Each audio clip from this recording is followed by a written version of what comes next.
You are listening to And That's Okay, the podcast devoted to encouraging you to live in your truth in a society where reality is not what's socially popular. This is a platform where you could be a novice about anything and feel comfortable about it. Let's have the conversations we all wish we had years ago and want to hear more of. Nothing is off limits and there is no shame or judgment here. Join me as I navigate life, marriage, friendships, finances, career, and whatever else life throws at me. Listen, doing all this self-work is bound to piss a few people off, and that's okay. Thank you for tuning in. I'm your host, Angelique Royale. Let's get into it.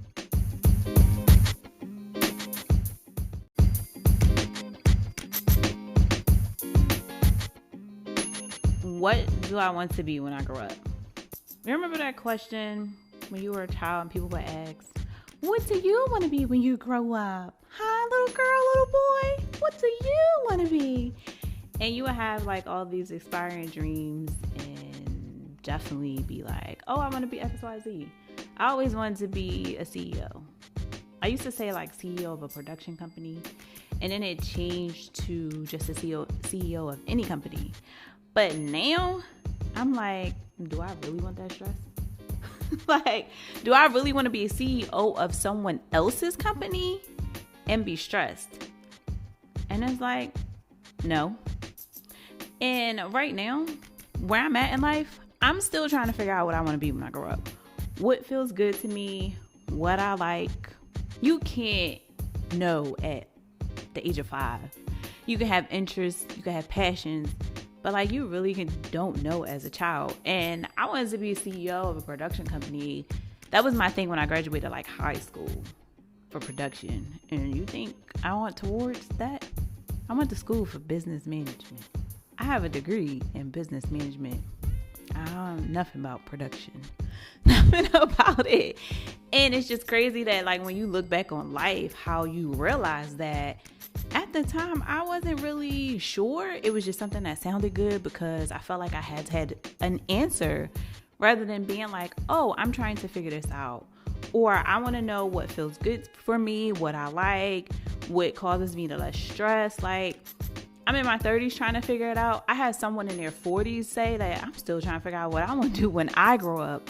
And it just shows you that it's never too late to figure it out, or it's never too late to change the trajectory of your life. Like, if you wake up tomorrow and feel like this is not what makes me happy, then change it. Like, no one's stopping you but you. Yes, you'll have to think about what's going on in your surroundings and take into consideration, but plan it. Jot down what you need to do, tackle one thing at a time, and plan it until you create a life that is sufficient for yourself, that makes you happy, that gives you the time you need, that gives you the rest you need. A lot of people make you feel like, well, if you're rich and wealthy, you have everything. But then it's like, what about family? You don't have nobody to share it with. Like, how good could it be you don't have anybody to share it with? A lot of people may disagree with me, but I'm like, yeah, I want to be rich and wealthy, but I also want to share that with my family. I want to share that with my husband. I want to share that with my kids. If it's just me, it's just like, yeah, it's all good, but like, who can I share this with? Like, it's a life. We all need community, and it's like, to do it alone doesn't sound that entertaining. And for me, I'm working on creating a life that makes me happy and not doing what I think is pleasing to others. And a lot of people get caught up with that because of the things they see on social media and where they think they should be in life and where they should step back and what they need to do more of, or because this person has this and when you reach that, you think you should have that. And it's crazy because like a lot of stuff that I've been coming across lately on social media has been talking about like how it makes you do things that don't even make sense in your world. Like, a lot of it is fake. A lot of it plays with your mind. You're seeing what people want you to see. You're seeing what people think they have. Like, it's a false reality. And people get caught up in that. Like, social media is a lot. Like, even for myself, when I catch myself getting overwhelmed, I definitely take social media breaks. So don't be surprised if you catch me posting on my story every day, and then for like a few weeks you be like, dang, I ain't see nothing. Or you realize that like, oh, I ain't see notice she posted until she just posted today. It's been a while. That's because I can just up and wake up tomorrow and be like, that's it, I'm signing out. I need a few days to just focus on myself, focus on my family, and just step out of that fake world and step into my reality. And I don't think there's absolutely nothing wrong with that. If you feel like yourself is getting overwhelmed or something like that, take a break from social media. A lot of people have the audacity to feel like they can comment on your life because you show them bits and pieces. You don't see the full thing of people's lives, and people think because you show them you have obligation to these people, and that is so what's wrong with the world. And that's a whole nother story because that drives me nuts too. Like, just because I show you my life on social media, I have no obligation to you. No, like I have no obligation. What I choose to share with you is what I choose to share with you. I don't have to. And I'm not in your life saying you need to show me X, Y, Z. So why do you feel like other people have to do it too? Like, it's crazy. But I'm at a point right now where I'm trying to love my imperfections. I don't care to be perfect. I just want it to feel good and to be stress-free. I was thinking about taking another break with the podcast and just trying to get things together.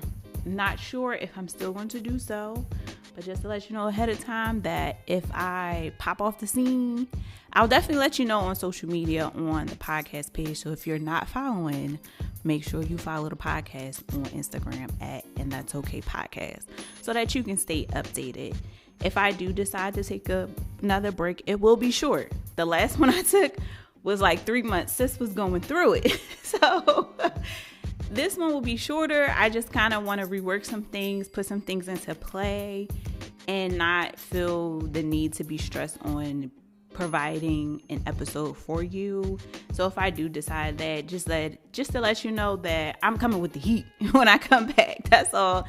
Just taking a quick short break to get some things together and just be able to provide you with the best content. Also promote previous episodes to grow our community and make it a little bit bigger than what it is and reach more people. So I just may take a step back, but just follow the IG page and I'll definitely keep you updated on there. And it's like with this life change for me and trying to figure out what I want to be when I grow up, I'm also learning how to tap into my femininity and what that looks like for me. Even knowing how to be sexy. Now, the whole sexy part is another podcast for another day. But for myself and my femininity, but understanding what that looks like for me, I was always the shy girl, stayed not in the public eye, cool, collected, wasn't out there dressing all provocative and exposed, and I always had decent sized chest ever since I was in middle school. So being that young made me feel like I had to cover it up. So that followed me into adulthood of just like, oh, I don't want to bring attention. I don't want the attention. So I'm going to cover them up. And now that just took away from me being feminine and being sexy and feeling comfortable in that. And I'm trying to unlearn that and redo that for myself as far as growing up. You know what I'm saying? Like, people rush to grow up. I'm trying to undo some things that I learned when I was a child, when I was younger, about myself that I necessarily no longer wanted to apply. I want to feel comfortable. If my chest make you feel uncomfortable, that's on you. But I should not feel like I need to cover up. It should be something of like, I want to cover up, or I don't feel comfortable because it's like, oh, I didn't want to get this attention from this type of people, that type of people. I even had it as an adult, like, oh, she got her boobs out. You need to cover that up. I even got that as being married. And it's just kind of like, what offense does my chest have with yours? Are you insecure about your itty bitties? That has nothing to do with me, ma'am. That has nothing to do with me. So in my efforts to learn what I want to be when I grow up, as far as career-wise, as far as a woman, as far as a person, as far as a mother, as far as a daughter, a sister, a aunt, a cousin, I'm still figuring that out because those are all the roles, hats that in my entire lifetime I want to wear. So I'm going to figure it out piece by piece. And therapy has been helping me. And let me tell you right now, this healing process is definitely got me fighting for my life. I ain't even gonna lie. Because some days I'm up, some days I'm down, some days I don't understand where the feelings come from. Some days I can pinpoint it and know exactly what it is. Some days I wake up extremely happy, productive, and everything. And other days I just want to lay on the couch and just do nothing. And when I was in therapy, I was talking to my therapist about it. And she was like, when you rest is when you heal. You give your body more space to process what's going on and what it's holding on to when you rest. So yes, you're sleeping a little bit more. So yes, you feel like you don't have the energy. Your energy is depleted. It's your body probably processing things that are now starting to come up since you have more space in your life to process it. And girl, she snatched my wig off. She snatched my wig with that because it made so much sense. And it's like with everything that's already going on in the world, and to keep up with that, it's like you can get tired. It wears you down mentally, it wears you down physically. And for me, for this time being, I am taking things one day at a time and just moving at a pace that feels good for me. I give myself grace. I no longer wake up and feel like I have to be super productive. I will create a to-do list of like 3 things and knock those 3 things out for that day. Because I've realized when I have a full list of 10 to 15 things to do, I get overwhelmed and I don't want to do nothing. Nope, I'm not doing none of this at all. So I've learned to, okay, let me write this list down of things I need to do and let me pick 3 to tackle today. Tomorrow will be a new day. I'll pick something else to tackle that day. I can't do all of this in one day. I probably can't even do all of this in a week. But let me do small steps and knock down what I can do today. Let's just focus on today and what I had the energy on. And doing that process made me realize that I felt so much more productive and I felt so much more accomplished of like, oh, I did that. And I didn't get tired. A lot of times I can do things and like extremely feel fatigue after like the first thing. And then I don't want to do nothing else. And I noticed that like it gave me more motivation. It gave me inspiration to be like, okay, this is what I can do. And it was one of those that like, if I'm able to multitask with 2, it was like, okay, all right, we're going to do that.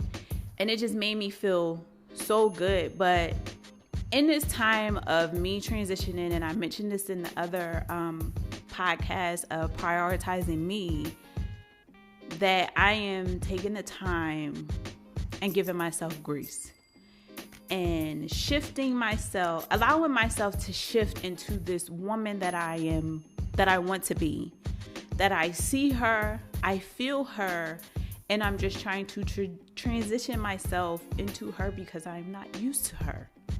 Sis is different. I've said before, this is Ange 2.5, 3.0. Like, she is a whole nother level. I still have the big heart I have. I'm still very caring and loving. But this version of me comes with boundaries. This version of me tolerates less. And that's the type of woman I want to be when I grow up. Because it narrows the people you allow in your life. It narrows the stuff you tolerate. And the people know that don't play with her. And I've seen women like that. I'll be like, dang, you could tell she all about her business. She don't play. And for me, it's like, I kind of want to embody some of that because don't come in my life playing. Life is too short already. And it's like, I don't need you to play with my time. I don't need you to play with my feelings. I don't need you to play with my money. I don't need you to play with my heart. If I'm a caring person and we vibe, I love you. I love you. Like, I want to be around you. But if you don't have that same and you all about, oh, what you can get from me and get from me and get from me and want to drain my cup, no, thank you.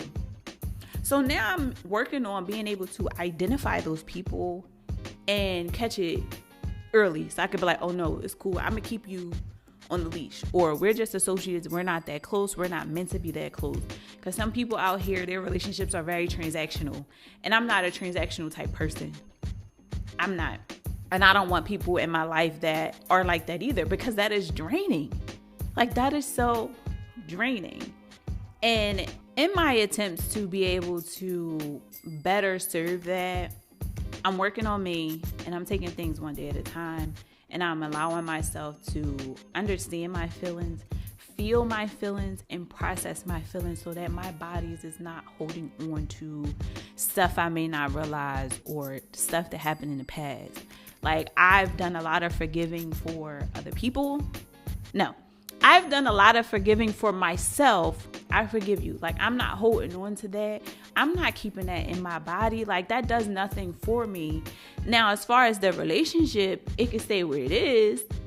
Like, I need to see a change or something for it to be different or move forward. But for right now, like, I'm truly focusing on me and my peace. And who I want to be when I grow up is who I want to be. With everything going on, you have to definitely give yourself grace.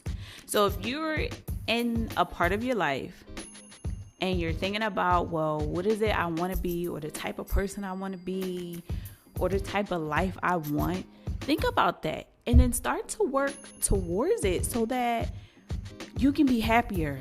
You can have joy. Like, I understand a lot of situations may not allow you to make that change right now, but do something day by day and work small and work on you. It's nothing wrong to work on you, and it's nothing wrong to be better. Like, I believe Taraji P. Henson, like, she's in Bali for like 30 days or something like that, I read, because she's trying to like reconnect with herself. Now, listen, I don't got that type of money yet, but to me and my introvert self, that sounds like a good time. Like, to just be away from your norm, to be away from social media. I mean, I think she's been posting, but to be away in a different space, just trying to collect yourself, trying to understand yourself and where you're centered, and do whatever healing you need to do or that can be done in those 30 days just sounds so good for me. Like, I love islands. I love a beach. I love an ocean. Like, give me an ocean view. Let me see the waves, the water. Let me wake up early and watch the sunrise over top of the water, over top of the mountains. For me, that is just so peaceful and calming for me. I would love to experience that for 30 days. But I don't got that type of money. Be honest. I don't got that type of money. And I wonder, like, I probably gonna have to figure out how to do this on a budget or something. You know what I'm saying? Like, just 30 days just go away. Like, how can you do that budget friendly? You know? Or maybe I might have to like save to figure that out. And just like create like a savings for that so that I can do it. It may not be Bali, but maybe it could be like somewhere else. Find a little Airbnb, or, you know, Airbnbs are sketchy. But maybe find like something else that's safe. Plan for it and save for it. Like, that might be nice. Hold up. I didn't think of that before. You know what? I'm gonna call y'all back so I can figure this out.